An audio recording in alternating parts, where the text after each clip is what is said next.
So as we all know, 10 years is a long time in football. What I thought we'd do for today's video is go back in time 10 years, look at each championship club and their biggest prospects from 10 years ago and basically see if they lived up to the hype or not. So for most teams, I picked their young player of the year for the 09/10 season, or someone else from the squad with a bit of hype around them at the time. The only rule was they had to be a teenager for the 09/10 season. So you'd imagine that now, 10 years on, they should be in their prime of their career at this point in time. If you'd like to see me do this for any other years, you know, 5 years ago or something like that, then leave a like on today's video and I'll get going on that. I'd also be interested to know one player from your club who you had really high expectations for, but it just didn't quite work out for them. But without any further ado, let's hop into this one. Barnsley Jacob Butterfield. 09/10 was quite the breakthrough year for Butterfield, and he actually went on to captain Barnsley and became one of their youngest ever captains at just 21 years old. When he was really making moves with Barnsley, he had a lot of Premier League scouts watching him, and at the time it was thought that he'd make it to the very top in the Premier League. Eventually he did get that move, went to Norwich, but didn't play a league appearance for them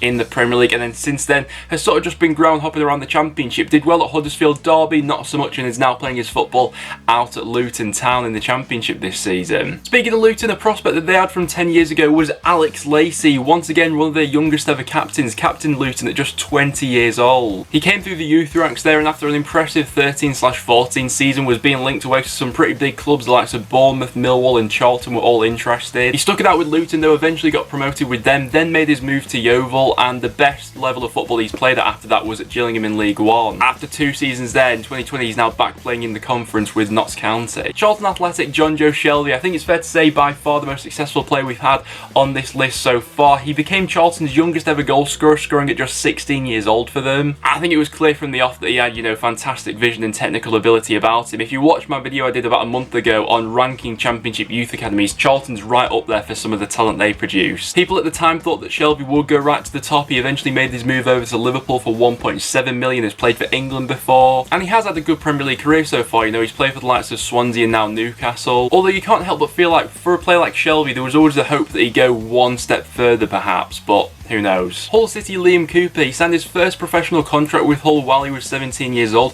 made his league debut as a left back away at Anfield, in which Hull were beaten by 6-1. Fernando Torres scoring a hat-trick in that game, so definitely not the easiest of circumstances to go ahead and make your debut. But for Liam Cooper to really build up his career, it would take him to move away from Hull. He went to Chesterfield in League One, had a really good time there with Paul Cook, who's now the Wigan manager. Eventually in 2014 made his move over to Leeds United, where he still is to this day. He now goes on to captain them, and I'd probably say one of the most consistent centre-halves in the league nowadays. Wigan Athletic Victor Moses, what a player he was, and what a team Wigan had back in the Martinez days. Moses came through at Crystal Palace, and while they were in financial trouble in 2010, Wigan went ahead and took a gamble on the teenager, and what a signing he turned out to be. Scored some really nice goals for Wigan during his time there, and it was the 11/12 season, being the pick of the bunch, which got the attention from some other clubs. The season after, he then made his move over to Chelsea, and it did take a little bit of time before his Chelsea career took off, until Antonio Conte came in, really, that he was properly utilised in that wing-back system, and eventually went on to win the league with them. And since being at Chelsea, has had a whole range of loan moves. He's been at Liverpool, Stoke, West Ham, Fenerbahce, and he currently finds himself out on loan in the Serie A at Inter Milan. I mean, he's not done bad for himself, you know, from living in Wigan to Milan. That's not a bad transfer, obviously. He's pretty much done what Anthony Robinson tried to do in January. I mean, living in Wigan or Milan, I mean, to be fair, you know, Wigan's got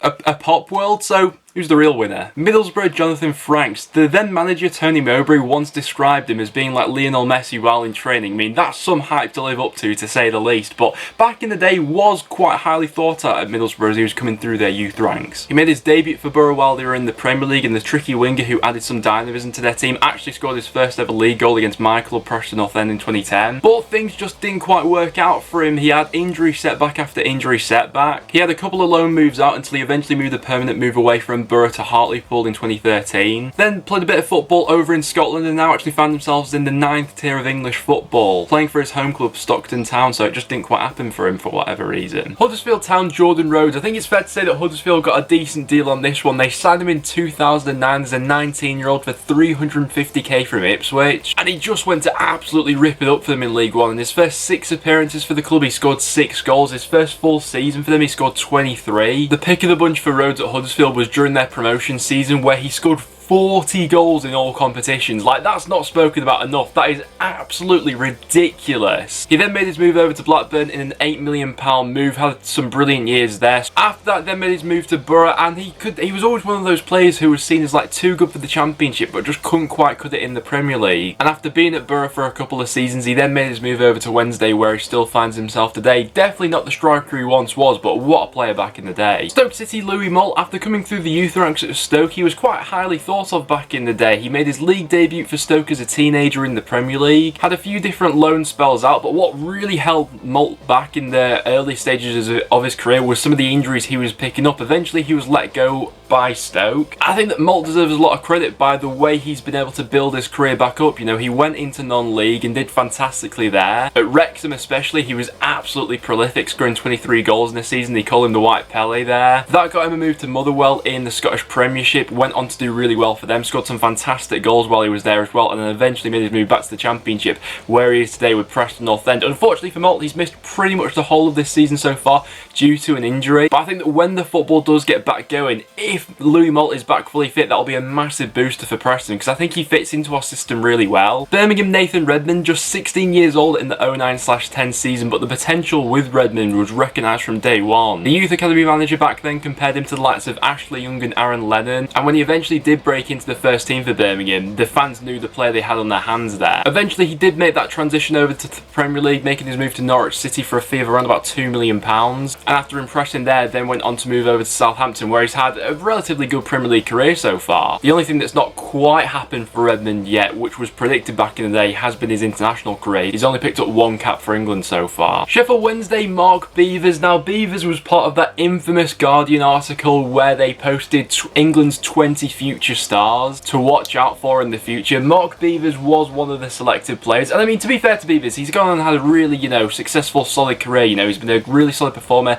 in League One and the Championship throughout the years. It's just he didn't quite live up to that billing of, you know, England's next centre-half or something like that. Reading Gylfi Sigurdsson, I mean, they had an absolute gem on their hands with the Icelandic international, didn't they? One thing that still annoys me today is that Sigurdsson had a trial with Preston, but we didn't take him on, and in the end he went to Reading. But I mean, that was our loss in the end. He scored 20 goals in his debut season with Reading. He only really had one full season there before making his move over to the Bundesliga. Did well there, then made his move over to Spurs, and then since then has had a brilliant career in the Premier League. You know, with Swansea, he was absolutely instrumental to their successive years in the Premier League, and then after that, of course, made his move over to Everton. I mean, he is a brilliantly creative player, isn't he? And when he is on it, you know, his deliveries into the box are second to none. QPR Antonio German. He came through the youth ranks at QPR, and after impressing in the youth setup, got his chance in the first team. Did make quite a few appearances for them and scored a handful of goals for them as well. Although after his QPR career tailed off, if we're talking about journeymen, just look at the amount of clubs that this guy's been at. He's absolutely off the charts. Nowadays, he's playing his football for the Royal Police in the Malaysian Super League of all places. Derby County Ben Pringle. Now, when Derby picked Pringle up in 2009 as a teenager, at the time it seemed like maybe he might be the next big thing in the Championship. Things at Derby though didn't really work out for him, but it was his next move to Rotherham when his career really started to get going in League One. Had a fantastic season with them in 13/14, got 16 assists when they got promoted, and he had an absolute wand of a left foot, but that he could never really step up to the Championship. He made his move over to Fulham, didn't do great there. After that went to Preston, similarly wasn't great for us, and he now finds himself back in League One with Gillingham. Swansea City Joe Allen, in the youth setup at Swansea since he was 9 years old, really broke through there though, and what a fantastic player he was. I feel like he became a little bit of a meme when he went to Liverpool, because Brendan Rodgers, who he followed to Liverpool, obviously called him the Welsh Javi when they signed him, and it was a bit of a dodgy period in Liverpool's history. But I think that he's forged a really good career for himself. Obviously that £15 million move to Liverpool, after that made a £13 million move to Stoke, where he is at the moment, and his Stoke career has been a little bit up and down. Started out well, then tailed off for a little bit, but I feel like this season has started to get things back together for them. Blackburn Rovers Phil Jones. Now Jones came through the Blackburn Academy, made his debut for them in 2009, and if you cast your mind all the way back then, was actually like a massive prospect in England. Like, he was hyped up to be the next big thing, sort of a ball-playing centre-half. That then obviously caught the attention of Man United. They signed him in 2011 for a fee of 16.5 million, which, like, at the time was a lot of money. Famously, Alex Ferguson said this about him as well. Jones, you saw Jones tonight. You know, arguably, the way he's looking, he could be our best ever player. I mean, that is That's high standards to live up to. Cardiff City, Adam Matthews, the fullback, now finds himself playing Championship football with Charlton, but back in the day was a massive prospect, and he won the Football League Apprentice of the Year award for the Championship. That award then got him a bit of recognition, and then he went on to sign for Celtic on the back of that, won multiple trophies with them, and after 4 years in Scotland made his move back over to England at Sunderland, and with a loan spell to Bristol City squeezed in between, he now finds himself back in the Championship with Charlton. Millwall, John Marquis, although wasn't prolific during his time at Millwall, definitely was an option for them, and I think that nowadays could still do a job for them, to be honest. A really strong hold-up player. You can tell by his sort of style of play that he's definitely someone who's come through at Millwall, and he was with them for 7 years, and then he eventually made his move out from Millwall to Doncaster, and he was absolutely prolific in his time there. Scored 67 goals in 153 appearances for Doncaster, and then last season made his move over to Portsmouth, where he's bagged 14 goals for them this season. Bristol City, Christian Ribeiro, actually the first player on this list who's actually retired at 27. He was forced to retire due to a knee injury, but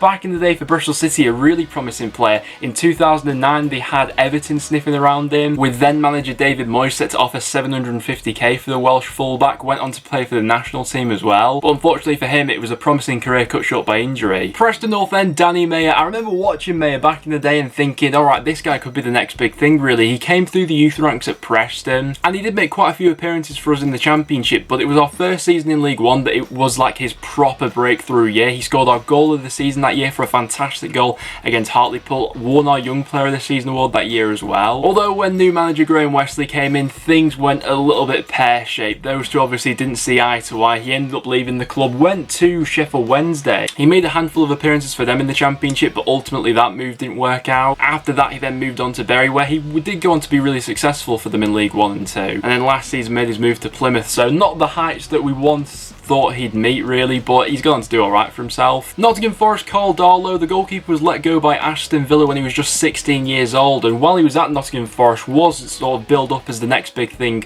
coming up. He really broke through at Forest in the years 2012 and 2013 when he was really nailing down his first team spot. That then got the attention from Newcastle. Rafa Benitez made him his #1 choice goalkeeper as they were promoted back up to the Premier League. But then in the last 2 seasons he's barely kicked a ball for them really, mostly sitting on the bench. I think for the sake of his career, you know, he's 29 now, he probably needs that move away from Newcastle to get playing regular football again. Brentford, Miles Weston. Now if you play like FIFA 12, FIFA 13, you'll know who this guy is. He was a bit of a bronze beast back in the day. This guy just had outrageous pace on FIFA. Back in his days for Brentford, was actually built up as a really promising player, scored 10 goals in his debut season. Throughout his career he's gone through the English leagues and nowadays actually finds himself at Dagenham Redbridge in the National League. Fulham, Chris Smalling. We've already had Phil Jones on the video, so we're going to have to get the pair together, aren't we? So Chris Smalling back in 2009/10, really promising upcoming English player. Fulham got him from Maidstone United, and after spending 2 seasons with Fulham and making a handful of appearances in the Premier League, that was enough for Man United to go out and get him. £10 million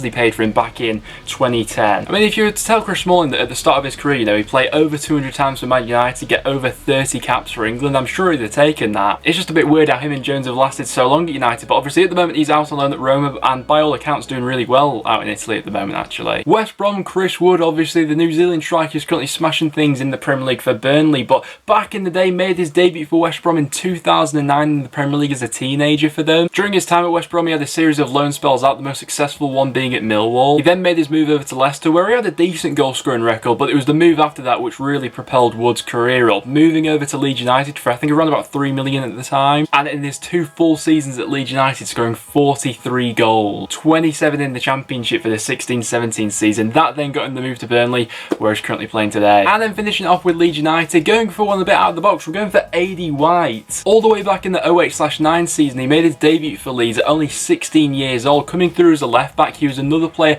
who was selected by The Guardian as one of England's next 20 stars. Obviously we all know the curse that follows that, you know, no one really from that article has made it, but he did start out as a really promising player for Leeds, and there was quite a bit of Premier League speculation surrounding him during the start of his career and in his teenage years. Also played at several different positions for Leeds, either in midfield, on the wing, or at fullback. But the thing that ultimately led to at the end of his Leeds career was the injuries he was constantly picking up, and that's been a constant theme throughout today's video really. And after injury setback after injury setback, eventually he went on to sign for Rotherham after his Leeds contract expired. That was just for a season. After that Barnsley, and he now finds himself playing in Scotland for Hearts. But guys, there you have it. Today's video was just for a little bit of fun really. So there is every Championship club and their biggest prospect from 10 years years ago and what they're up to today. So if you did go on to enjoy today's video, make sure to leave a like.